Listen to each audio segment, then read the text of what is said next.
Hi guys, ఇప్పుడే Ustaad Bhagat Singh cinema చూసి రావడం జరిగింది. ఒక్క మాటలో చెప్పాలి అంటే ఇది ఉస్తాద్ కాదు. ఈ సినిమా చూసిన తర్వాత మీరు ఊస్తారు. అసలు ఏం సినిమా అయ్యా ఇది? అంత క్లబ్ కొట్టేసి ఏది పడితే అది తీసేసి అసలు ఏ సీన్లు ఎప్పుడు వస్తున్నాయో, హీరో ఎలివేషన్ లేదో, అసలు ఆ సినిమా ఏందో నాకైతే పిచ్చ బోర్ కొట్టింది. నాకు నచ్చలేదు గాయ్స్ సినిమా అయితే. అసలుకి కంప్లీట్లీ అవుట్డేటెడ్ స్టోరీ. అసలు దాంట్లో స్టోరీ లేదు, ఏది పడితే అది వేసేయడమే. ఆ ఫస్ట్ హాఫ్ అయితే పరమ చెత్తగా ఉంది. సెకండ్ హాఫ్ అయినా ఓకే చూడొచ్చు. ఫస్ట్ హాఫ్ అయితే మరీ ఘోరం. అసలు ఏం లేదు సినిమాలో. సినిమా అసలు తీయడం రావట్లేదు. ఏది పడితే అది తీసేస్తే జనాలు చూస్తారులే, ఫ్యాన్స్ చూస్తారులే. సినిమా తీస్తే ఫ్యాన్స్ రావాలి, ఫ్యాన్స్ కోసం సినిమా తీయకూడదు. అసలు పవన్ కళ్యాణ్ గారిని ఎలా చూపించాలి, ఎలా యూజ్ చేసుకోవాలి అసలు తెలియట్లేదు ఈ డైరెక్టర్లకి.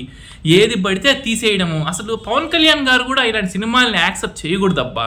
ఆయనకి డబ్బులు కావాలి కరెక్టే, కానీ ఇట్లాంటి చెత్త చెత్త సినిమాలు తీసి ఆయనకున్న స్టార్డమ్ని నాశనం చేసుకుంటున్నారు. అసలుకి ఇట్లాంటి సినిమా నేనైతే ఎక్స్పెక్ట్ చేయలేదు. నాకు ముందే తెలుసు ఉస్తాద్ ఫ్లాప్ అనేసి. మరీ చాలా వరస్ట్గా ఉంది. సెకండ్ హాఫ్ ఓకే చూడొచ్చు. ఫస్ట్ హాఫ్ అయితే ఘోరం. అసలుకి ఏమీ లేదు స్టోరీ. ఓవరాల్ రేటింగ్ వచ్చేసి అవుట్ ఆఫ్ 5 1 అంతే.